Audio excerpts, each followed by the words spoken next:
வணக்கம் நேயர்களே. 2024 18வது மக்களவை தேர்தல் தீர்ப்பு நாள் சிறப்பு நேரலை நிகழ்ச்சிக்கு உங்களை வரவேற்கிறதுல ரொம்பவே மகிழ்ச்சி. உலக நாடுகளை உற்று நோக்கக்கூடிய நம்மளுடைய ஜனநாயக நாட்டில் இன்னைக்கு ஒரு மிக முக்கியமான நாள் அப்படின்னு சொல்லணும். 140 கோடி மக்கள் வாழக்கூடிய நம்மளுடைய நாட்டில் அடுத்த பிரதமர் யார், எந்த கட்சி ஆட்சி புரிய போகுது, மக்கள் யார் பக்கம் இருக்காங்க, மூன்றாவது முறையா பாஜக வெற்றி பெற்று மோடி மீண்டும் பிரதமர் ஆவாரா, அல்லது ஆட்சி மாற்றம் ஏற்பட்டு இந்தியா கூட்டணி கட்சியைச் சேர்ந்த ஏதேனும் ஒரு தலைவர் பிரதமரா பதவி ஏற்பாரா, அதிகாரத்தை கைப்பற்றி இந்த பிரம்மாண்ட மாளிகையை அலங்கரிக்க போகக்கூடிய கட்சி எது, இப்படி பல்வேறு கேள்விகளுக்கு இன்னைக்கு விடை கிடைக்க போகுது. நாடு முழுவதும் 7 கட்டங்களா நடைபெற்ற தேர்தலுடைய வாக்கு எண்ணிக்கை இன்னும் சற்று நேரத்தில் சரியா காலையில 8 மணிக்கு தொடங்க இருக்கு. தேர்தல் ஆணையம் தரப்புல பல்வேறு ஏற்பாடுகள் செய்யப்பட்டிருக்கு. அதே போல நம்மளுடைய மாலை முரசு செய்திகள் தொலைக்காட்சி சார்பிலையும் பிரத்யேக பல்வேறு தொழில்நுட்பங்களோட மிக துல்லியமா உடனுக்குடன் கள நிலவரங்களை வழங்க நாங்க காத்துட்டு இருக்கோம். தமிழகம், புதுச்சேரி மட்டும் இல்லைங்க, இந்தியா முழுக்க இருக்கக்கூடிய 543 தொகுதிகளுக்குமான உடனுக்குடன் கள நிலவரங்களை வழங்க நாங்க இருக்கோம் உங்களுக்காக. அதே போல வரக்கூடிய தகவலின் அடிப்படையில் நம்ம அரங்கத்தில் சிறப்பு விருந்தினர்களுடைய விவாதிக்கவும் நாங்க ஏற்பாடு செஞ்சிருக்கோம். அந்த வகையில் இன்று சிறப்பு விருந்தினர்களா 3 வந்திருக்காங்க. மூத்த பத்திரிகையாளர் திரு பாக்கி, பத்திரிகையாளர் திரு ராஜகம்பீரம் அப்பாஸ், பாஜகவை சேர்ந்த திரு புரட்சி கவிதாசன், 3வரையும் வரவேற்று நம்ம நிகழ்ச்சிக்குள்ள பயணிக்கலாம். 3வருக்கு வணக்கம். சார் பாக்கி சார், ஃபர்ஸ்ட் உங்ககிட்ட கேட்கலான்ட்டு. எக்ஸிட் போல் பார்த்துருப்பீங்க. எக்ஸிட் போலை பொறுத்த வரைக்கும் நிறைய கேள்விகள், நிறைய ஒரு குழப்பமான ஒரு இதுதான். நிறைய பேருக்கு என்ன தோணுது அப்படின்னா, அந்த நம்பர்ஸ் பார்க்குறாங்க. BJP 350 plus or minus, India கூட்டணி 150 ப்ளஸ் ஆர் மைனஸ். இவ்வளோ பெரிய வித்தியாசம் அப்படின்றது ஒரு பெரிய ஒரு விஷயமா தான் பார்க்கப்படுது. 2004 எக்ஸிட் போலையும் பொய்யாக்கி இந்தியா கூட்டணி என்டிஏ காங்கிரஸ் கூட்டணி ஆட்சி அமைச்சாங்க. மறுபடியும் வரலாறு திரும்புமா? நீங்க எப்படி பார்க்குறீங்க? உங்கள் கேள்வி மறுபடியும் வரலாறு திரும்புமா அப்படிங்கிறது. அதுக்கு முன்னாடி ஒரு பொதுவான கருத்தை நம்ம சொல்லிடுறேன். உலக நாடுகள் பலவற்றில் தெற்காசிய நாடுகளில் மன்னராட்சி, ஃபியூடல் கல்ச்சர், பிரபுத்துவ மனப்பான்மை தான் தலை தூக்கி இருக்கும். வாரிசு அரசியல் அதெல்லாம் நான் விமர்சனத்துக்கு போகலை, அரசியல் பேசலை. உலக நாடுகளில் தெற்காசிய நாடுகள் மட்டுமல்ல, உலக நாடுகளிலேயே மிகச்சிறந்த ஜனநாயகத்தை கடைபிடித்து வருது. நான் இர்ரெஸ்பெக்டிவ் ஆஃப் பொலிட்டிக்கல் பார்ட்டிஸ், அது எந்த கட்சியாக இருந்தாலும் ஜனநாயகத்தை முழுமையாக ஆத்மார்த்தமாக கடைபிடிப்பது இந்தியா என்பதில் மாற்று கருத்தே கிடையாது. பல ஆண்டுகள், கிட்டத்தட்ட 20-25 ஆண்டுகளுக்கு முன்பு அமெரிக்க அதிபர் தேர்தல் நடந்தது. அப்போது தேர்தல்லாம் நடந்து முடிஞ்சு அறிவியலிலும் தொழில்நுட்பத்திலும் முன்னணியில் இருக்கிற வல்லரசான அமெரிக்காவில் தேர்தல்லாம் நடந்து முடிஞ்ச பிறகும் முடிவுகளை அறிவிக்க தாமதமாச்சு. 2-3 நாட்கள் ஆச்சு. அதிபர் யார் என்று தெரியாமல் 4-5 நாட்கள் அமெரிக்க மக்கள் தவித்தனர். அப்போது ஒரு கருத்து, அங்கே உள்ள அரசியல் வல்லுநர்கள், ஊடகவியலாளர்கள் கருத்து என்ன தெரியுமா? வளர்ந்து கொண்டிருக்கிற நாடான இந்தியாவில் கடைப்பிடிக்கிற ஒரு பொலிட்டிக்கல் சிஸ்டம், அந்த எலக்ட்ரோரல் சிஸ்டம், அது கூட நம்ம இன்னும் அச்சீவ் பண்ணலையா? நாம் 300 ஆண்டுகளுக்கு முன்பு விடுதலை பெற்ற அமெரிக்காவால் சாதிக்க முடியாததை 40-50 ஆண்டுகளிலே விடுதலை பெற்ற 40-50 ஆண்டுகளிலே முழுமையான தேர்தல் நடைமுறை நிரூபித்து காட்டியது இந்தியா. கண்டிப்பா 64 கோடிக்கும் மேற்பட்ட வாக்காளர்களை ஏன் சொல்றேன்னா, இந்தியாவோட மக்கள் தொகை 140 கோடி. இப்போ தேர்தல் கணக்குப்படி பார்த்தா 80 கோடி பேர் வாக்குப்பதிவு செய்யக்கூடிய தகுதி உடையவர்கள். உங்களிலேயே 60%, 67%, அதிகபட்சமாக 70% தான் வாக்குப்பதிவு பண்ணிருக்காங்க. எல்லாத்தையும் பார்த்தீங்கன்னா ஒரு 40 பேர், 40-50 கோடி பேர். இந்த 45 கோடி பேர் வாக்களித்து தான் இந்த நாட்டினுடைய தலைவரியை நிர்வகிக்கிறார்கள். அப்படி பார்க்கும்போது இந்த எக்ஸிட் போல் என்பதும் கூட அதில் எல்லாமே உள்ளடக்கியது. கடந்த இப்போ எக்ஸிட் போல் என்று சொல்லப்படுகிற, அதுதான் சரியான வார்த்தையாக இருக்குன்னு நினைக்கிறேன். தேர்தலுக்கு பிந்தைய கருத்து கணிப்பு இல்லை. அப்போ யாரும் கருத்து கேட்க மாட்டாங்க, நீ யார் ஓட்டு போட்டு தான் கேட்பாங்க. அதனால் வாக்கு கணிப்பு என்பது பொருத்தமான சொல்லாக இருக்கும் என்னோட கருத்து. அது கருத்து கணிப்பு, வாக்கு கணிப்பு என்பதெல்லாம் இப்போ இருக்கிற நடைமுறை. அது பல சமயங்கள் ஊகங்கள் சரியாக இருக்கலாம், தவறாக போகலாம். அது இட் டிபெண்ட்ஸ். ஏன்னா 2004 நீங்கள் சொன்ன மாதிரி வாஜ்பாய் அவர்கள் தலைமையிலான ஆட்சி தான் மீண்டும் ஆட்சி பிடிக்கும். ஏன்னா வாஜ்பாய் மீது புகார் கிடையாது. பெரிய அளவுக்கு அவர் சர்வாதிகார பாதையில் போல இந்துத்துவ அவர் வெறியராக இல்லை. அப்புறம் ஜனநாயக முறைப்படி இருந்தார், எல்லாரையும் அரவணைச்சிட்டு இருந்தார், ஊழல் புகார் கிடையாது. இவ்வளோ குட் ஃபேக்டர்ஸ் இருந்தால் கூட அவரால் 2004 தேர்தலில் வெற்றி பெற அவர் வெற்றி வாய்ப்பிழந்து மாற்றுக் கட்சியினர் காங்கிரஸ் தலைமையிலான ஆட்சி, மன்மோகன் சிங் ஆட்சி தான் அமைச்சர். ஆனால் இதெல்லாம் கருத்து கணிப்புகள் பாதி யூகம்தான். ஆனால் யூகங்கள் பொய்த்து போவதும் இல்லை, வெற்றி பெற்றதும் கிடையாது, மெய்த்து போகிறதும் உண்மையானதும் கிடையாது. இது இன்றைய இது எல்லாமே ஃபுல் ப்ரூஃப். மெல்ல மெல்ல மெல்ல மெல்ல அறிவியல் நடைமுறை கடைப்பிடிக்கப்பட்டு அதில் இருக்கிற ஃப்ளாஸ் இருக்கு இல்லையா, குறைபாடுகள் நீக்கப்பட்டு பிறகுதான் மெல்ல மெல்ல ஒரு முழுமையான ஆல்மோஸ்ட் முழுமையான நிலைக்கு வரும். அதுவரையில் நாம் காத்திருக்கோம். தேர்தல் நடைமுறைகள் உட்பட சொல்கிறேன். தேர்தல் ஆணையம் என்கிற அரசு அமைப்பு, அதாவது ஒரு தன்னாட்சி அமைப்பு நடத்துகிற தேர்தல் ஆணையத்திலேருந்து தொடங்கி இன்று எக்ஸிட் போல் நடைமுறை எல்லாமே மெல்ல மெல்ல தவறுகள்லேருந்து ட்ரையல் அண்ட் எரர் மாதிரி மெல்ல மெல்ல தன்னை தானே செதுக்கி கொள்ளும் என்று நினைக்கிறேன். நாங்கள்லாம் 84லேயே நான் தேர்தலெலாம் கவர் பண்ணியிருக்கேன். அப்போல்லாம் எங்களுக்கு யூகம் தான். தொகுதிக்கு போவோம், மக்கள் மனநிலை என்ன இருக்கோ அதை பதிவு பண்ணுவோம். இந்த தொகுதியில் இன்னாருக்கு வாய்ப்பு இருக்கும், இந்த தொகுதியில் இந்த எம்எல்ஏ எதுவுமே செய்யலை அல்லது நல்லா செஞ்சார், இந்த மாதிரி இருக்கும். அதுவே கிட்டத்தட்ட கருத்து கணிப்பு தான் நாங்கள் பதிவு பண்ண ஸ்டோரிஸ். இப்போ அது மாறி வருகிறது. இதிலே குறைபாடுகள் இருந்தாலும் இல்லாவிட்டாலும் மெல்ல மெல்ல தன்னை மாற்றிக்கொண்டு புதுப்பித்துக் கொள்ளும் என்று நான் நம்புகிறேன். ஆகையினால எக்ஸிட் போல் அப்படியே பலிக்குமா தெரியாது, எக்ஸிட் போல் பலிக்காமலே போகுமா அதுவும் தெரியாது. ஓகே, இப்போ எக்ஸிட் போல் பலிக்குமா பலிக்காதான்றது யாருக்கும் தெரியாத ஒரு விஷயம்தான். பட் இந்த நம்பர்ஸை கம்பேர் பண்ணும்போது 350 எங்கே இருக்குது, 150 எங்கே இருக்குது, இப்படி ஒரு விஷயம் பக்கத்தில் இருந்து அப்படின்னா ஒருவேளை மேபி மாறதுக்கு வாய்ப்பு இருக்குது அப்படின்னு நம்ம சொல்ல முடியும். பட் 350 150 இந்த ரேஷியோவை எப்படி பார்க்குறீங்க நீங்கள்?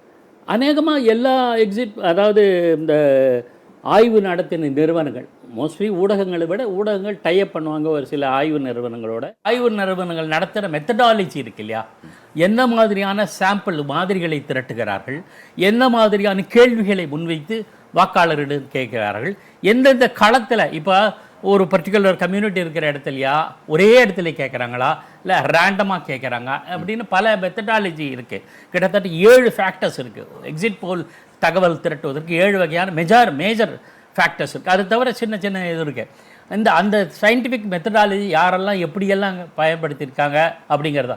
ஒன்றுமில்லை சார், நம்ம கிராமத்தில் நடைமுறையில் என்ன சொல்லுவோம், ஒரு பானை சோத்துக்கு ஒரு சோறு பதம் சொல்லுவோம். அந்த ஒரு சோறு பதத்தை நம்ம தாய்மார்கள் பானையை கிளறும் போது கிளறுவாங்க, கரண்டியை கிளறிட்டு இருப்பாங்க. அப்போது மேலே இருக்கிறது கீழே போகும், கீழே இருக்கிறது மேலே போகும். இந்த மாதிரியான ஒரு ரேண்டம் சர்வே அவங்க பாருங்கள், நம்ம நாட்டிலேயே அந்த நடைமுறை இருக்குது. இந்த ரேண்டம் சர்வே எப்படி எடுக்கிறாங்க, மூட் ஆஃப் த வாக்காளர்கள் எப்படி இருக்குது, காலையில் எடுக்கிறாங்க வாக்காளர்கள் எடுக்கிறாங்களா, மாலையில் எடுக்கிறாங்களா, இந்த மாதிரி சோ மெனி ஃபேக்டர்ஸ் இருக்குது. எல்லாமே சயின்டிஃபிக் ஸ்டடிஸ் தான். ஒரே ஒரு விஷயம் என்னென்னா யூனிஃபார்மாக இருக்குது அப்படின்றதால சில பேர் சந்தேகம் எழுப்புறாங்க. யூனிஃபார்மாக எப்படி இருக்கு சொல்லி வச்சா மாதிரி பண்ணுறாங்களா அப்படின்னு. இல்லை யூனிஃபார்மாக இருந்தாலே சயின்டிஃபிக் ப்ரூவ். இப்போ ஒரு கப்பு சர்க்கரையில் அவருக்கு ஒரு ஸ்பூன் போட்டோம்னா எல்லாருக்கும் ஒரே மாதிரி தான் இனிக்கும். இதை நான் பல தடவை சொல்ல. அந்த மாதிரி இருக்கா அப்படின்னா அது கரெக்டு தானே. இப்போ சர்க்கரை இனிக்க தானே செய்யும் அப்படிங்கிற கருத்தை நம்ம எடுத்துக்கலாம். ரெண்டு விதமான விமர்சனமும் பாராட்டும் உண்டு. ஆனால் ஒரே ஒரு கருத்தை சொல்லணும், வெளிநாட்டு சந்தை மதிப்பீட்டு நிறுவனங்கள், இந்த எக்ஸிட் போல நடத்துகிற ஆய்வு நிறுவனங்களே முதல்ல வியாபாரத்துக்காக தான் மேலை நாடுகள், அமெரிக்கா, குறிப்பாக ஜெர்மனி போன்ற நாடுகளில் இந்த சந்தை நிலவரத்தை கண்டறிவதற்காகத்தான் இந்த எக்ஸிட் போல் அப்படிங்கிற இந்த மார்க்கெட் சர்வே அதுதான் ஆரம்பிச்சது. அவங்க தான் இப்போ சுவிட்ச் ஓவர் பண்ணிட்டு பொலிட்டிக்கலாக பயன்படுத்துகிறாங்க. அது மாதிரியான பிலிப் கேபிட்டல் என்ற சிங்கப்பூர் நிறுவனம் அதுவும் இந்த கள ஆய்வு நடத்திருக்கு. அவங்க Chicago, Tokyo, Hong Kong, Singapore, India உள்பட பல நாடுகளில் சந்தை நிலவரங்களை ஆய்வு செய்கிற நிறுவனம். அவங்க எடுத்த புள்ளி விவரமும் இந்தியாவில் எக்ஸிட் போல் நடத்திய நிறுவனங்களுடைய புள்ளி விவரம் கிட்டத்தட்ட ஒரே மாதிரி இருப்பதனால் காத்திருப்போம். இன்னைக்கு அதுதான் நடக்கும் நான் சொல்லலை, ரொம்ப கேர்ஃபுல்லாக யூஸ் பண்ணுறேன். காத்திருப்போம். அதான் இன்னைக்கு ஈவினிங்குள்ள ஒரு முடிவு தெரிஞ்சிடும் கண்டிப்பாக. சார் அப்பாஸ் சார் நீங்கள் சொல்லுங்கள். இப்போ இந்த எக்ஸிட் போலுக்கு கிட்டத்தட்ட 2 கூட்டணியுமே மறுப்பு தான் தெரிவிச்சிருக்கிறாங்க. இப்போ இந்தியா கூட்டணிய கட்சியை பார்க்க போனால் அவங்க என்ன சொல்கிறாங்க, இது கருத்து கணிப்பு இல்லை, கருத்து திணிப்பு அப்படின்னு சொல்கிறாங்க. என்டிஏ கூட்டணிக்காரங்களும் சொல்றாங்க, அப்படிதான் சொல்றாங்க. என்ன சொல்றாங்கன்னா கொஞ்சம் மாறுபட்டு, நாங்க எதிர்பார்த்த நம்பர்ஸ் இதை விட அதிகம், தமிழகத்தை பொறுத்த வரைக்கும் நாங்க வந்து அதிக எண்ணிக்கையிலான நம்பர் நாங்க எதிர்பார்த்தோம், இது கம்மி தான் அப்படின்ற மாதிரி அவங்களும் ஒரு அதிருப்தி தான் தெரிவிக்கிறாங்க. ஆல்மோஸ்ட் இவங்க வந்து அவ்வளோ நம்பிக்கையோட இருக்கிறாங்க, நாங்க தான் ஜெயிப்போம் அப்படின்னு சொல்லிட்டு. இது எந்த வகையில பலன் கொடுக்கும்னு நினைக்கிறீங்க? 10 ஆண்டு காலம் பாஜக ஆட்சியில் இருந்திருக்கிறது.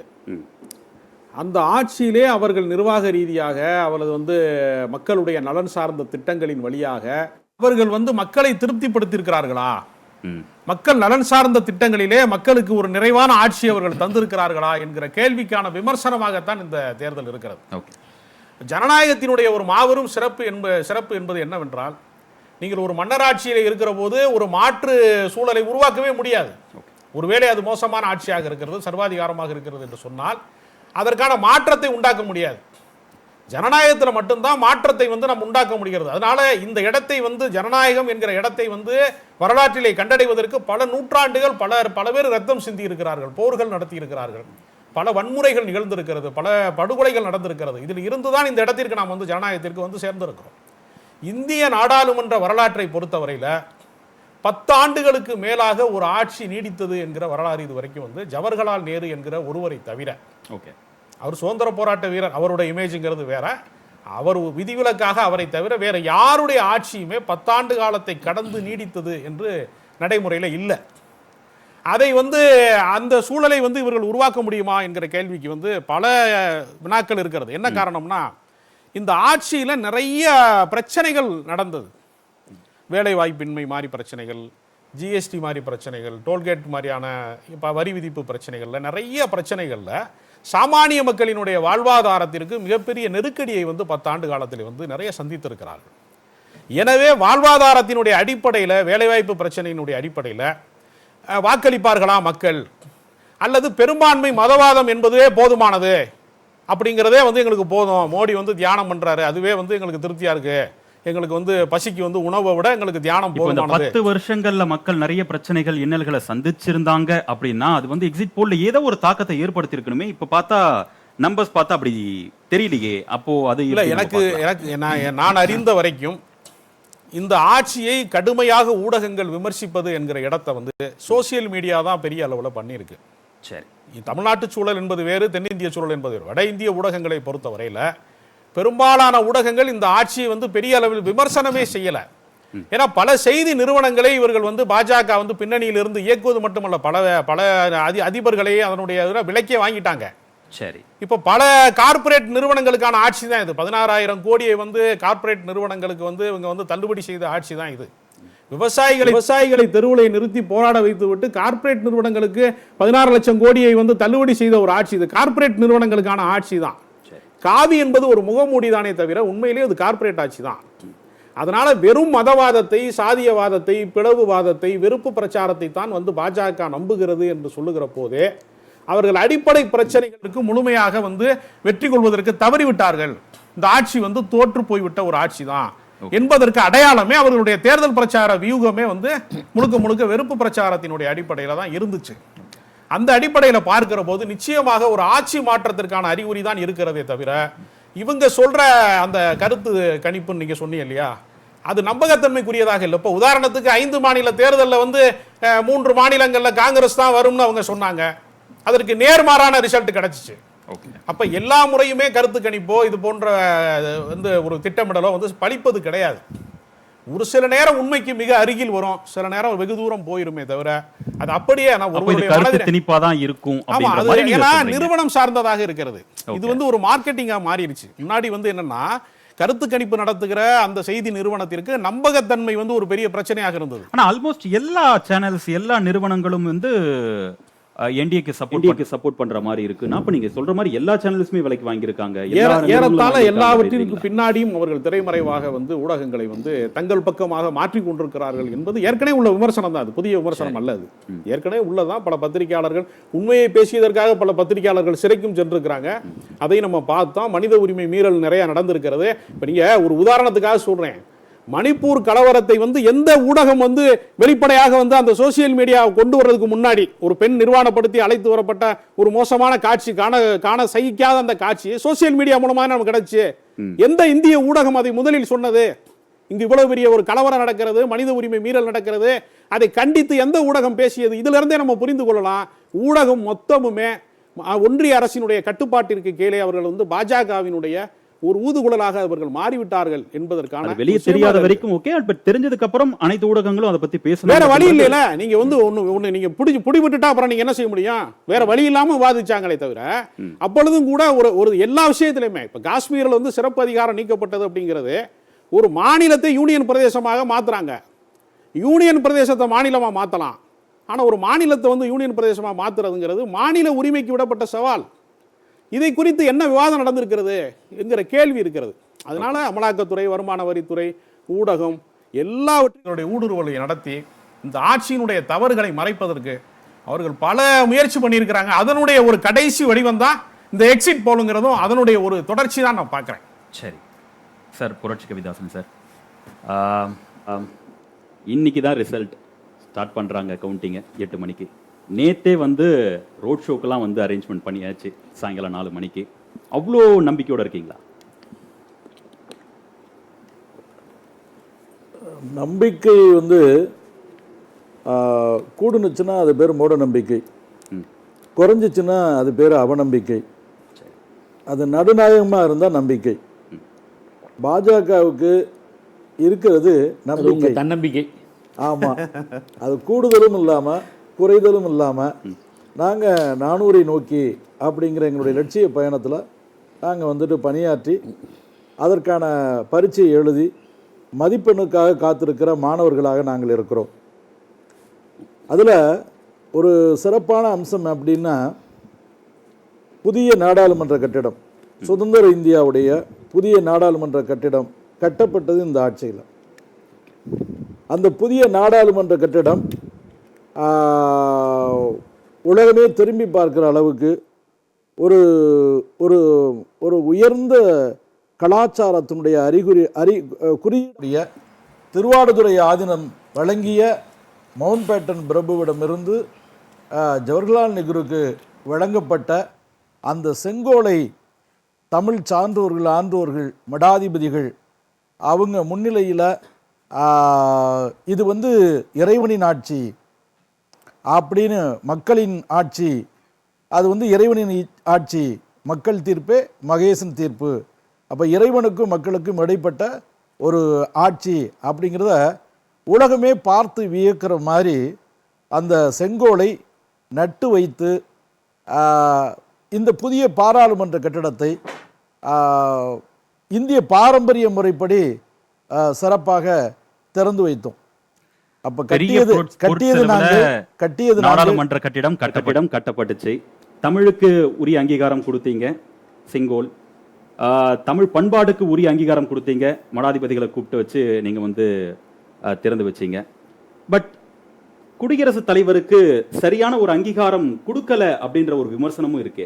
அப்படின்னா அப்போ அரசியல் அமைப்பு இந்த மாதிரி விஷயங்களுக்கு நீங்க வந்து முக்கியத்துவம் கொடுக்கல அப்படின்ற ஒரு விமர்சனம் இருக்கு. அதை நீங்க, அதாவது இந்திய அரசியல் சாசன அடிப்படையில் தலைவர் nominal head of the nation, ஆளுநர் governor nominal head of the state, ceremonial head அப்படிம்பாங்க. அதனால வந்துட்டு ஒரு சம்பிரதாயபூர்வமான தலைவராக தான் குடியரசுத் தலைவரும் மாநில ஆளுநரும் அரசியல் அமைப்பு சாசனத்தால் நியமிக்கப்பட்டிருக்கிறார்கள். யாரிடம் அதிகாரம் குவிந்திருக்கிறது அல்லது யாருக்கு அதிகாரம் கொடுக்கப்பட்டிருக்கிறது அப்படின்னா, அறிவாசான் அம்பேத்கர் மொழிகளிலே சொல்ல வேண்டுமானால் அது மத்தியிலே பிரதம மந்திரிக்கும் மாநிலத்திலே முதல் மந்திரிக்கும் தான் கொடுக்கப்பட்டிருக்கிறது. அதை தாண்டி நாம் எதுவும் செயல்படலை. ஆனால் சில சம்பிரதாயங்கள் இருக்கிறது. குடியரசுத் தலைவருங்கிறதுனால எல்லா நிகழ்ச்சிக்கும் அவங்கள கூப்பிடணும்னு ஒன்றும் இல்லை. உதாரணமாக பாராளுமன்ற கட்டிடம் திறப்பு விழாவை எதிர்க்கட்சிகள் புறக்கணித்தார்கள். இந்திய தேசத்துடைய ஒரு புத்துணர்ச்சி பெற்ற நாள், ஒரு பொன்னான நாள், வரலாற்றில் ஒரு மிகச்சிறந்த வைபவம், சுதந்திர இந்தியாவினுடைய அடையாளமாக, தமிழ்நாட்டினுடைய அடையாளமாக, செம்மாந்து வாழ்ந்த ஒரு நாகரிகத்தின் அடையாளமாக அந்த கட்டிடம் திறக்குகிற வைபவத்திற்கு அழைப்புதல் கொடுத்தும் அவங்க புறக்கணித்தாங்க. அதுக்கு காரணம் என்னென்னா, ஜனாதிபதியை அழைக்கவில்லை. இன்னும் ஒரு கட்டம் கூட போய் ஜனாதிபதி விதவை ஆகையினால் அழைக்கவில்லை, ஜனாதிபதி ஒரு வனவாசி, பழங்குடி சமூகத்தைச் சேர்ந்தவர், அதனால் அழைக்கவில்லை அப்படின்னு எதிர்க்கட்சிகள் ஜனாதிபதியை புகழ்கிறார்களா அல்லது அவருக்கு மரியாதை கொடுக்குறாங்களானே தெரியாம இந்த பாரதிக்கு பிறந்த நாள் மாலைகளாலே மறைத்து விட்டார்கள் அப்படின்னு ஒரு கவிதை உண்டு. யாருக்கு பிறந்த நாள்னே தெரியாது. பாரதியாருடைய சிலையில நூற்றுக்கணக்கான மாலைகளை போட்டீங்கன்னா பாரதி சிலையே மறைஞ்சு போயிடும். அப்ப யாருக்கு பிறந்த நாள் என்பதே தெரியாமல் இந்த மக்கள் வந்து கொண்டாடிக்கிட்டு இருக்காங்க அப்படின்னு அந்த கவிதை வரும். அது மாதிரி நீங்க உண்மையிலேயே பாரத நாட்டுக்கு பெருமை சேர்க்கிறீர்களா, பாரத நாட்டுடைய ஜனாதிபதிக்கு பெருமை சேர்க்கிறீர்களா, அவங்களுக்காண்டி குரல் கொடுக்கிறீர்களா அப்படிங்கிறது மாதிரி அவங்கள கைம்பெண் என்று விதவை என்று விளம்பரப்படுத்துவது, ஒரு ஷெட்யூல்டு பழங்குடி என்பதனாலே தான் அவர்களை வந்துட்டு இந்த மாதிரி புறக்கணிச்சிட்டாங்க அதெல்லாம் ஒரு காரணமா வச்சுதான் அவங்கள அழைக்கலையோ அப்படின்னு ஒரு விமர்சனம் வச்சாங்க. அந்த மாதிரியான மனநோய் எல்லாம் பாரதிய ஜனதா கட்சிக்கு கிடையாதுங்க. அது இந்துத்துவ சிந்தனை. அந்த நீங்க நம்முடைய மூத்த பத்திரிகையாளர் பாக்கி அவர்கள் பேசும்போது கூட ஒரு வார்த்தையை ஊடலை விட்டுட்டாங்க. அதாவது வாஜ்பாய் அவர்கள் அளவுக்கு மிதமான இந்துத்துவா அப்படின்னு தீவிரமான இந்துத்துவவாதியாக இல்லை அப்படிங்கிற பட்சம். முதல்ல இந்துத்துவா என்பதே அது ரொம்ப மிதமானது, ரொம்ப யதார்த்தமானது, ரொம்ப கண்ணியமானது, இந்தியாவில் இருக்கிற அனைவரையும் சமமாக பாவிக்கக்கூடியது. அதனால புரிய வைப்பது இந்துத்துவா இந்த மாதிரி விஷயங்கள் மிகப்பெரிய ஒரு ரோல் பிளே பண்ணிருக்குன்னு தான் நம்ம சொல்றோம். அதனால நீங்க இந்துத்துவாவை என்ன மாதிரி புரிஞ்சுக்கிட்டீங்க, அதான் நம்ம திரும்ப திரும்ப எங்களுடைய இன்றைக்கு பிறந்த நாள் காணக்கூடிய இளம் தலைவர், இந்தியாவிலேயே உலகத்திலேயே கூட சொல்லலாம், இன்றைக்கு 40 தொட்டு நிற்கக்கூடிய எங்களுடைய நம்பிக்கை நட்சத்திரம் மரியாதைக்குரிய அண்ணாமலை XIPS அவர்கள் இன்றைக்கு ஒரு பிறந்தநாள் காண்கிறார். அவருடைய பிறந்தநாள் வாழ்த்துக்களை நான் மாலை முரசு தொலைக்காட்சியின் வாயிலாகவே தெரிவித்துக் கொள்கிறேன். அவருக்கு வெற்றி செய்தி அவருடைய பிறந்தநாளுடைய பரிசாக தமிழ் மக்கள் கொடுப்பார்கள் அப்படின்னு நம்புகிறேன். அதனால இந்த வெறுப்பு பிரச்சாரம் என்பது நீங்கள் நல்லா புரிஞ்சுக்கணும்.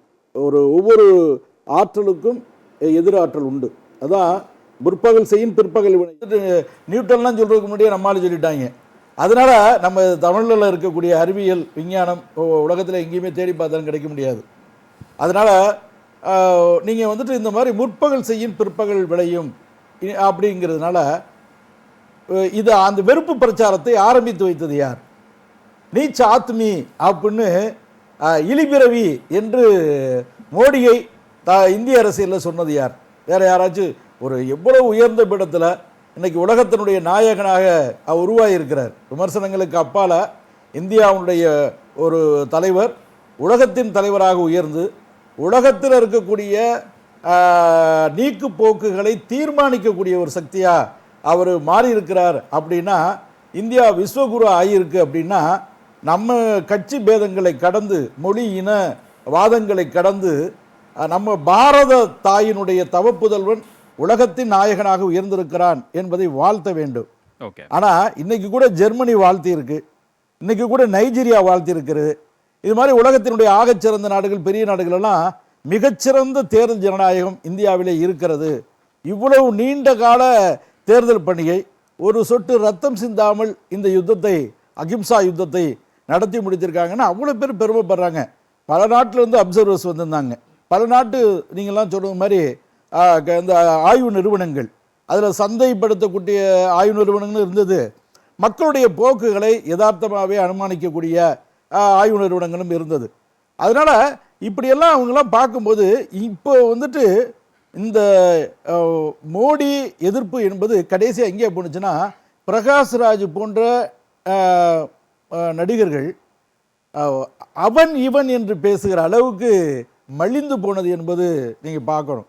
அதனால் அதே மாதிரி நீங்கள் மோடிஜியை வந்துட்டு அவங்க வந்துட்டு விமர்சனிக்கிற விதம் பார்த்தீங்கன்னா, தயவுசெய்து நீங்கள் வந்து மனசாட்சியோடு பேசுங்க.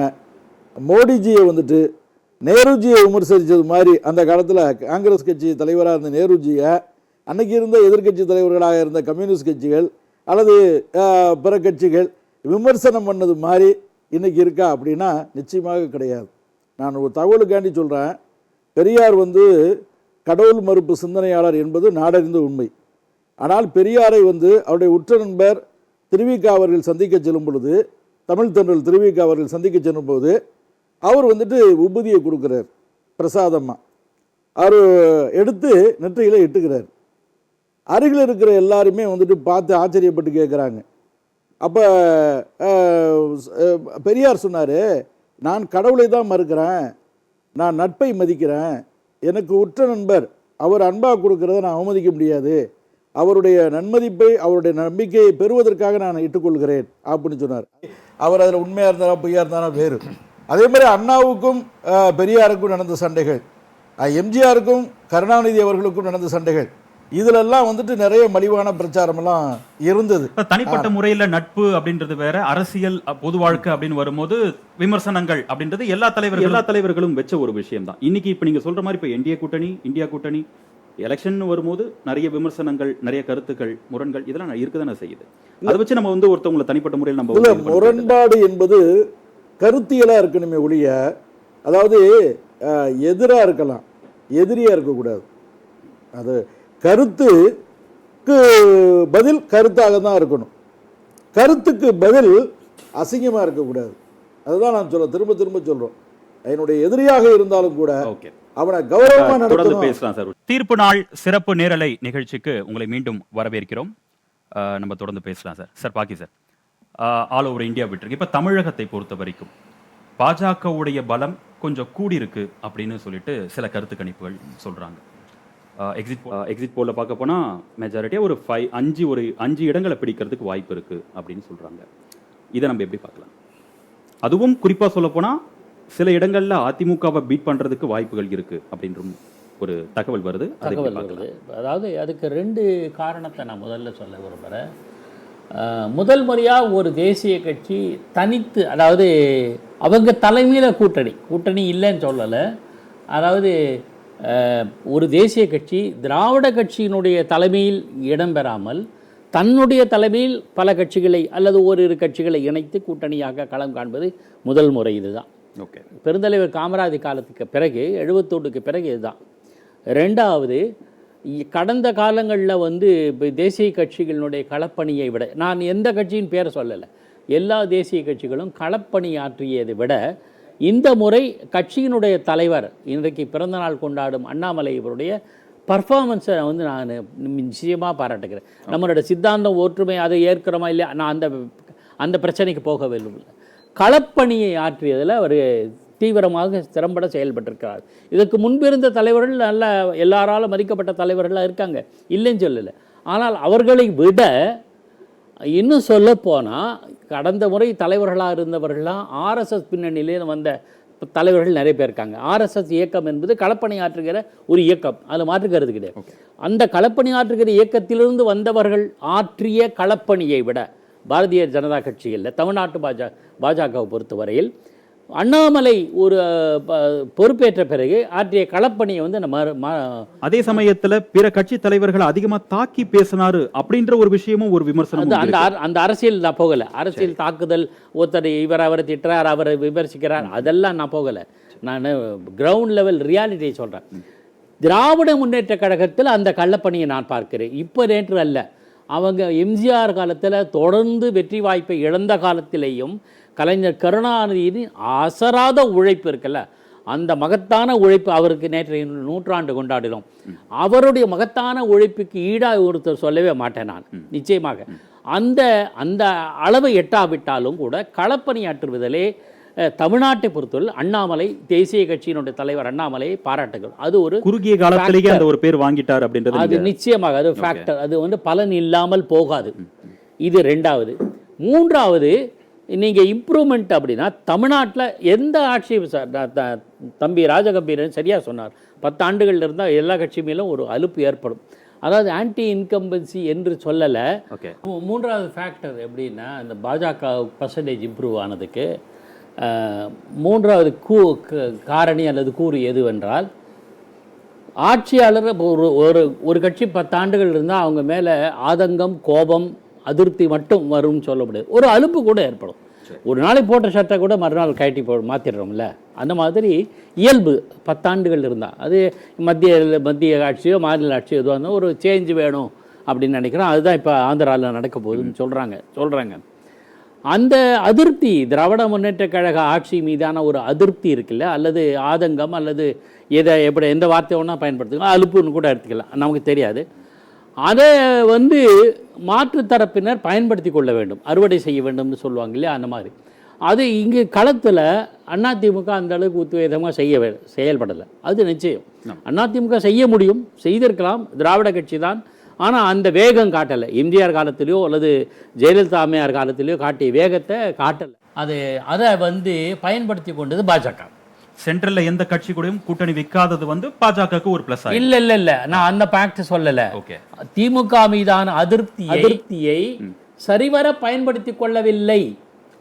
இதே ஜெயலலிதா அம்மையார் பண்ணாங்க. 2014 நாடு முழுக்க மோடி அலை வீசிய போது கூட திமுக மீதான எந்த கட்சி மீதான அதிருப்தியை தன்வசம் ஈர்த்து கொண்டு லேடியா மோடியான்னு சேலஞ்ச் பண்ணி 39 இடங்கள் 37 இடங்களை கைப்பற்றினார்.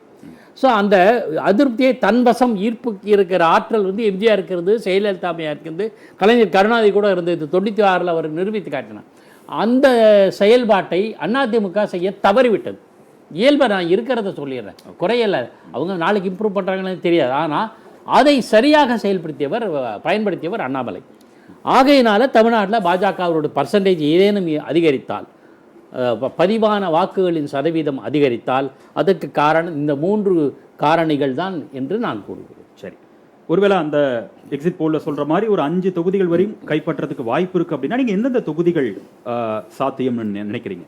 அண்ணாமலையே போட்டியிடுகிற கோயம்புத்தூர் சொல்லலாம். சரி, மற்ற தொகுதிகள் எனக்கு சில தொகுதிகளை சொல்கிறாங்க. இப்போ தேனி, ராமநாதபுரம் பகுதியிலலாம் இழுபறி இருக்கும், டஃப் ஃபைட் இருக்குன்றாங்க.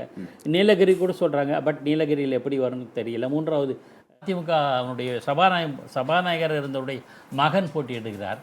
அந்த மாதிரி இருக்கே கூட்டணி கட்சிகள். இப்போ தருமபுரியில் சௌமியா அன்புமணி இருக்கிறாங்க, அவங்களுக்கு வெற்றி வாய்ப்புகள் கொஞ்சம் இருக்கலாம் அப்படின்னு சொல்கிறாங்க. பாஜக மட்டும் இல்லாமல் பாஜக கூட்டணி என்கிற வகையில் பார்த்தீங்கன்னா நீங்கள் சொல்கிற 5 அது எக்ஸிட் போல கருத்துக்கிற யூகம் தானே, எல்லாமே யூகம் தானே. அப்படி பார்த்தா அதிமுக 2-3 இடங்கள் கிடைப்பதற்கான சாத்தியக்கூறு இருப்பது பல யூகங்கள் சொல்லியிருக்காங்க. ஆனால் அது எப்படியாக இருந்தாலும் 30-35 இடங்கள் நிச்சயமாக திமுக சார்ந்த காங்கிரஸ், விடுதலை சிறுத்தைகள் போன்ற கட்சிகளுக்கான வாய்ப்புகள் பிரகாசமாக இருக்கின்றது. ஓகே, அதுதான் சார். ராஜகம்பீரன் சார் பிரகாசமாக இருக்கு. தமிழகத்தில் ஒரு 3 தொகுதியாவது பாஜக பிடிக்கிறதுக்கு வாய்ப்புகள் இருக்கு அப்படின்ற மாதிரி சார் சொல்றாரு. உண்மையாலுமே அது எடுபடும் நினைக்கிறீங்களா? அப்படி ஒரு சாத்தியம் நடைமுறையில் கிடையாது. தேசிய கட்சிகளை பொறுத்தவரையில் தமிழ்நாட்டிலே மாநில கட்சிகளின் தயவினால் வேண்டுமானால் ஒரு சில முறை வெற்றி பெற்றிருக்கலாமே தவிர, தேசிய கட்சிகள் தலைமை வகித்து தமிழ்நாட்டிலே வெற்றி பெறுவது என்பது 67க்கு பின்னால் யாருக்குமே சாத்தியம் இல்லை. நான் கருத்தியல் ரீதியாக காங்கிரஸ், கம்யூனிஸ்ட் கட்சியை சேர்த்து கூட நான் சொல்றேன். தேசிய கட்சிகள் தமிழ்நாட்டு சூழலை பொறுத்தவரையில் திமுகவா அதிமுக, ஒரு நதிக்கு 2 கரைகளை போல திமுகவா அதிமுகவா என்பதுதான் நீண்டகால அரசியல். இந்த நாடாளுமன்ற தேர்தலிலேயே கூட அதிமுகவிற்காக எங்களுடைய கதவு திறந்திருக்கிறது என்று கடைசி நேரம் வரைக்கும் உள்துறை அமைச்சராக இருந்த அமித்ஷா சொல்ல வேண்டிய நிலைமை ஏன் ஏற்பட்டது அப்படின்னு ஒரு கேள்வி இருக்கிறது. அதனால இவர்களா சொல்லிக்கிறாங்க, அண்ணாமலைக்கு இமேஜ் உயர்ந்து விட்டது, அது உயர்ந்து விட்டதுனா அவங்க சொல்லிக்கிறாங்களே தவிர, நடைமுறையில் பாஜகவிற்கு ஒரு பெரிய அளவில் கிளைக்கழகங்களோ ரொம்ப சாதாரண பின்தங்கிய ஊர்கள்லையோ சாமானிய மக்களையோ போய் அந்த கட்சி சென்றடையல. ஒரு அரசியல் கட்சி மாநகரத்திலே இருப்பது என்பது வேறு, கிராமப்புறங்களிலே சாதாரண மக்களினுடைய இடத்திலே போய் சேர்வது என்பது வேறு. பேரறிஞர் அண்ணா கூட சொல்லி இருக்கிறார், ஒரு கட்சியினுடைய ஆணிவேர் என்பது கிளைக்கழகங்கள் தான் சொல்றாரு. குருவி கூடு கட்ட அஞ்சுகிற குக்கிராமங்களிலே கூட அதிமுகவுக்கு கிளைக்கழகம் இருக்கு. ஏதோ அதிமுக முடிஞ்சு போச்சு அப்படிங்கிற மாதிரியான ஒரு பொய் பிரச்சாரத்தை சார்ந்தவர்கள் தொடர்ச்சியாக சொல்லிக்கிட்டே இருக்கிறாங்க. ஆனா அது உண்மை கிடையாது. இப்பொழுதும் அவங்க ஒரு 66 எம்எல்ஏ, 60க்கும் மேற்பட்ட சட்டமன்ற உறுப்பினர்களை அவங்க பெற்றிருக்கிறாங்க. போன சட்டமன்ற தேர்தலில் திமுகவுக்கும் அவர்களுக்குமான வாக்கு வங்கியினுடைய வித்தியாசம் மிக குறைந்த வித்தியாசத்தில் தான் இருந்திருக்கிறேன். 3% வரைக்கும் தான் வித்தியாசம் இருந்திருக்கிறது. அதனால அதிமுக தான் இன்னும் வலிமையான அமைப்பாக இருக்கிறது. அதாவது ஊடகங்களில் செய்தி பரபரப்புக்கு வேண்டுமானால் அண்ணாமலை பயன்பட்டுக்கலாம். அப்படி கணக்கு பார்த்தீங்கன்னா சீமான் அவர்கள் அதை விட அதிகமான பரபரப்புக்குரியவராகவும் இளைஞர்களை வசீகரிக்கக்கூடிய பேச்சாற்றல் மிக்கவராகவும் கூட அவர் இருக்கிறாரு. ஆனால் அதெல்லாம் வாக்கு வங்கியாக மாறி இருக்கிறதா அப்படின்னு ஒரு கேள்வி இருக்கிறது. அவராது மாநில நலன் சார்ந்து மொழி சார்ந்து அரசியல் பண்ணுறாரு. இவர்களுக்கு அப்படி ஒன்று கிடையாது. தமிழ்நாட்டினுடைய நலன் சார்ந்து, இப்போ ஒரு உதாரணத்துக்கு சொல்கிறேன், மதுரையில் எய்ம்ஸ் மருத்துவமனையை கட்டுமானம் செய்து திறப்பு விழா நடத்திட்டு தென் மாவட்ட மக்கள் வந்து எங்களுக்கு ஓட்டு போடுவாங்கன்னு சொன்னாங்கன்னா ஒரு நியாயம் இருக்கு. பல பயனாளிகள் ஓட்டளிப்பாங்கன்னு சொல்றதுல ஒரு நியாயம் இருக்கு. வெள்ள பேரிடர் வந்தபோது பாதிக்கப்பட்ட மக்களுக்கு வந்து நிவாரணத் தொகை வழங்குவதில் தயக்கம் இல்லாமல் உடனடியாக எல்லா உதவிகளையும் செய்து முடித்தார்கள்னா மத்திய அரசுக்கு நன்றி தெரிவிக்கிற விதமாக தமிழர்கள் ஓட்டு போடுவாங்க. ஏதாவது ஒரு நன்மையை நீங்கள் செய்துவிட்டு வாக்கு சதவீதம் உயர்ந்து விட்டது என்று சொன்னால் அதில் ஒரு நம்பகத்தன்மை இருக்கு. எதுவுமே செய்ய மாட்டாங்களாம், ஆனால் வாக்கு சதவீதம் மட்டும் உயர்ந்துருமா. அவர் நடைபயணம் போனால் அவர் கட்சி வந்து வளர்ந்துடும் அப்படின்னா, அப்போ இவரை விட பாரத் ஜோடோ யாத்திரையில் ராகுல் காந்தி 5000 மைலுக்கு மேலே நடந்திருக்காரு. இந்தியாவில் அவர் பாதம் படாத இடங்களே இல்லைங்கிற அளவுக்கு நடந்திருக்காரு. அப்புறம் அவரை பிரதமர் ஆவாருங்கிறத மட்டும் ஏற்றுக்கொள்ள மறுக்கிறீங்க. இவர் நடைபயணம் போயிட்டா மட்டும் உயர்ந்துருவாருன்னு நம்ப சொல்றீங்க. இது என்ன ஒரு நியாயமே இல்லையே. அடிப்படையில் வந்து என்னன்னா, இப்போ அதிமுகவும் பாஜகவும் ஒன்றா சேர்ந்து பயணிக்கும் போது பாஜகவை நிறைய இடங்கள்ல அதிமுக புகழ்ந்திருக்காங்க. அப்படி புகழும் போது ஆட்டோமேட்டிக்கா வந்து அதிமுகவுடைய தொண்டர்கள் எல்லாமே வந்து பாஜக வந்து ஒரு நல்ல ஒரு அபிப்பிராயம் ஏற்பட்டிருக்கிறதான வாய்ப்பு இருக்கு. இப்போ ஒரு பிரச்சனைன்னு வரும்போது நம்ம வேற மாதிரி பேசுறோம் அப்படின்றது வேற. பட் பாஜகவுக்கு இருக்க கூடுதலான நல்ல அபிப்பிராயங்கள் ஏற்பட்டிருக்கலாம்ல.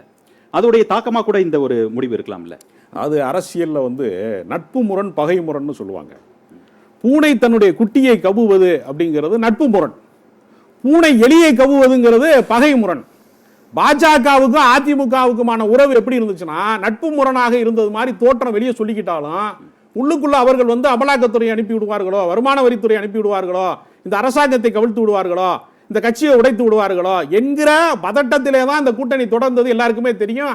அதிமுக வந்து பாஜகவை விட்டு வெளியில வந்தவொடனே பட்டாசு வெடிச்சு இனிப்பு கொடுத்து தொண்டர்கள் கொண்டாடும் போது அவங்க மேல இவங்களுக்கு நல்ல அபிப்பிராயம் இருந்துச்சு அப்படின்னு சொல்றதெல்லாம் ஒரு நகைச்சுவையான காட்சி தான். நீங்க சொல்றதெல்லாம் அப்படி ஒன்று கிடையாது. இது நட்பு முரணே கிடையாது, பகை முரண். எந்த தேசிய கட்சியாக இருந்தாலும் தமிழ்நாட்டை பொறுத்தவரையில அது சவளப்புள்ளதான். மாநில கட்சிகள் தோளிலே தூக்கி வைக்கிற போது அதிமுக கூட்டணியில இருந்த காரணத்தினால பாஜகவுக்கு 4 எம்எல்ஏ கிடைக்கலாம். அப்படித்தான் சாத்தியம் இருக்கிறதே தவிர தனித்து நின்றுலாம் இவர்கள் எதையும் செய்ய முடியாது. பாட்டாளி மக்கள் கட்சி போன்றவர்கள் கூட இவர்களுடைய வாக்கு வங்கியெல்லாம் அவர்களுக்கு போகும் நான் நம்பல. அவர்கள் வன்னியர் வாக்கு அந்நியருக்கு இல்லைன்னு அவங்க சொல்லியிருக்காங்க. அதனால அவர்கள் வந்து கூட்டணி கட்சியை வந்து பெரிய அளவில் தூக்கி சுமக்கக்கூடியவர்களாக அவர்கள் இல்லை. அதனால பாஜகவிற்கு ஒரு இடம் கூட தமிழ்நாட்டில் கிடைக்காது. டெபாசிட் வாங்கினா ஆச்சரியம், 1% 2% எங்காவது உயர்ந்தால் ஆச்சரியம். அதற்கு எந்த முகாந்திரமும் இல்லை. வெறும் ஊடகங்களில் சொல்லப்படக்கூடிய ஒரு யூகங்களாகத்தான் அது இருக்கிறதே தவிர அது நம்பகத்தன்மைக்குரியதாக இல்லை, உண்மையாகவும் இல்லை. அது ஓகே, கள நிலவரங்கள் சொல்ற மாதிரி சொல்றாரு சார்.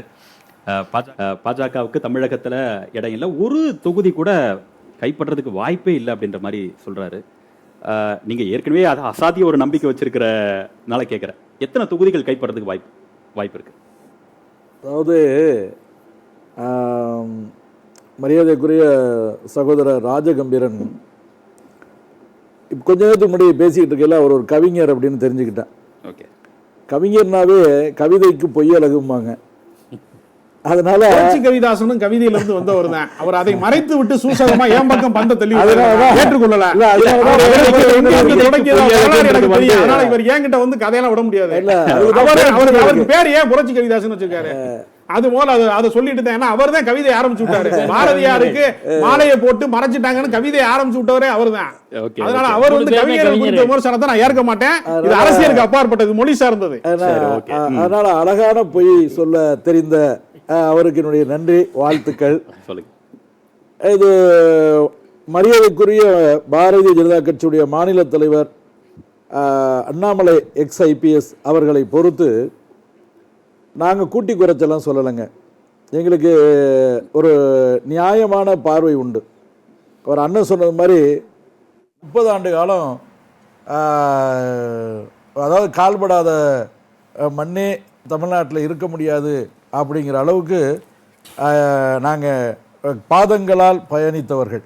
சரி, அதனால் அந்த அடிப்படையில் நான் பார்த்த வகையில் நான் கூட பலமுறை சொல்லுவேன், ஒரு வாத்தியார் வந்து அரசியலில் வெற்றி பெற்றிருக்காரு, பேராசிரியர்கள், வழக்கறிஞர்கள் அரசியலில் வெற்றி பெற்றிருக்காங்க, மருத்துவர்கள் அரசியலில் வெற்றி பெற்றிருக்கிறாங்க, உழைப்பாளிகள் அரசியலில் வெற்றி பெற்றிருக்காங்க, சினிமாக்காரர்கள் அரசியலில் வெற்றி பெற்றிருக்கிறாங்க, இலக்கியவாதிகள் பேச்சாளர்கள் அரசியலில் வெற்றி பெற்றிருக்கிறாங்க.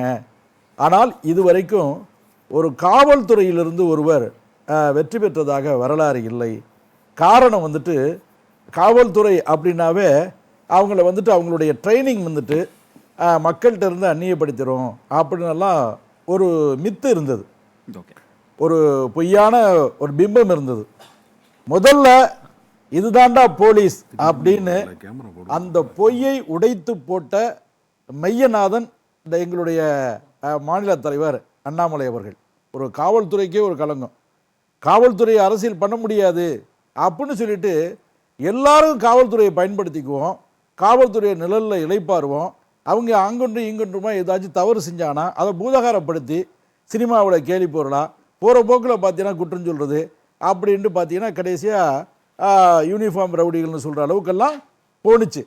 அதில் அண்ணாமலை அவர்கள் ஒரு சிறந்த ஐபிஎஸ் அதிகாரியாக இருந்தார். 10 ஆண்டு காலத்தில் அவர் கன்னட சிங்கம் என்று தமிழ்நாட்டுக்கு சொட்டு தண்ணி கொடுக்க மாட்டேன்னு சொல்லி கர்நாடகா தமிழ்நாட்டினுடைய அதாவது நீர் ஆதாரத்தை கொள்ளையடித்து இருந்த ஒரு கிட்டத்தட்ட முரண்பாடுகளுடைய மொத்த உருவமாக இருந்த ஒரு காலத்தில் பெங்களூர் கலவரம் நீங்கள் நினச்சி பார்க்க முடியாது. அது சிங்களர்களுக்கும் ஈழத்தமிழர்களுக்கும் நடந்தது மாதிரி கர்நாடகாவிலேருந்து ஒரே ராத்திரியில் தமிழர்கள் மேற்கு தொடர்ச்சி மலையை கடந்து வந்தாங்க. அதெல்லாம் நம்ம மறக்க முடியாது, வரலாற்றின் வடுக்கள். அப்படி இருக்கக்கூடிய கர்நாடகாவில் கர்நாடக சிங்கம் என்ற பெயரை அந்த மக்கள் கொடுத்தார்கள். அதனால் அவர் தன்னை ஒரு பெருமைமிக்க கன்னடன் அப்படின்னு சொல்றார். இந்தியா மொழி மத இன அடையாளங்களுக்கெல்லாம் அப்பாற்பட்ட ஒரு தேசம். அதனால நான் அது உள்ளுக்குள்ள போகல. ஆனா அவர்கள் திறமை இருக்கு அப்படின்ற ஒரு விஷயத்தினால அங்கீகாரம் கொடுத்து மாநில தலைவர் கொடுக்கறாங்க. அரசியல்ல நீங்க சமரசம் இல்லாமல் சண்டை மாறுதம்னு சொல்லுவாங்க. சமரசம் இல்லாமல் அரசியல்ல அண்ணாமலை அளவுக்கு விமர்சனங்களை ஆதாரபூர்வமா துல்லிய தாக்குதலை அரசியல்வாதி எனக்கு தெரிந்து இல்லை. இது நான் ரொம்ப மிகைப்படுத்தியெல்லாம் சொல்லுங்க. அண்ணன் சீமான் அவர்கள் சொன்னாங்கன்னா அதில் முக்காத்திட்டு பொய் இருக்கும், அதில் பார்த்தீங்கன்னா அதில் கால் திட்டு தான் உண்மை இருக்கும், கலந்து அடித்து விடுவார். அதிலலாம் நிறைய பார்த்தீங்கன்னா இப்போல்லாம் வரலாறு ஆளாளுக்கு எழுத ஆரம்பிச்சிட்டாங்க. இன்னும் பார்த்தீங்கன்னா ராஜராஜனா ஒரு 500 வருஷத்துக்கு முன்னாடி வாழ்ந்தான்னு கூட சொல்லுவாங்க. அந்த மாதிரியெல்லாம் பேசிக்கிட்டு இருக்காங்க இப்போ. அதனால் அதில் நகைச்சுவை இருக்கும், அவர்கிட்ட ஒரு நகைச்சுவை இருக்கும், சீமான் அவர்கள்ட்ட ஒரு உக்கரம் இருக்கும். ஆனால் நீங்கள் அண்ணாமலை அவர்கள்ட்ட நெருப்பு சுடுகிற மாதிரி பாரதியுடைய சுட்டும் வெளி சொற்கள் தவிர ஆதாரமற்ற செய்திகள் எதையுமே அவர் கொடுக்க மாட்டார். அதிகபட்சமாக பத்திரிகைகள்கிட்ட என்ன டாப்பிக்கில் கேட்டாலும் சரி ஸ்பான்டனியஸாக பதில் சொல்லக்கூடிய அளவுக்கு தரவுகள் நிறைந்த ஒரு தலைவர் அப்படிங்கிறத நீங்கள் ஏற்றுக்கொள்ளணும். அதனால தான் நீங்கள் பாருங்கள், திமுக அப்படின்னாவே சினிமா கொட்டகை, சாராய கொட்டகை, மேடை பேச்சு, இந்த 3 தான் அவங்களுடைய அடிப்படை, திராவிட அரசியலுடைய அடிப்படை. அந்த 3 முடிஞ்சு போச்சு, கலைஞரோடு அது முடிஞ்சு போச்சு. இப்போ ஸ்டாலின் பேசுகிறதையும் நம்ம உதயநிதி ஸ்டாலின் பேசுகிறதையும் இப்போ கேட்டோம்னா நமக்கு அதாவது கலைஞர் பேசியதையும் அண்ணா பேசியதையும் பெரியார் பேசியதையும் தொடர்ந்து பேசலாம் சார். ஒரு சின்ன பிரேக் போயிட்டு வந்துடலாம்.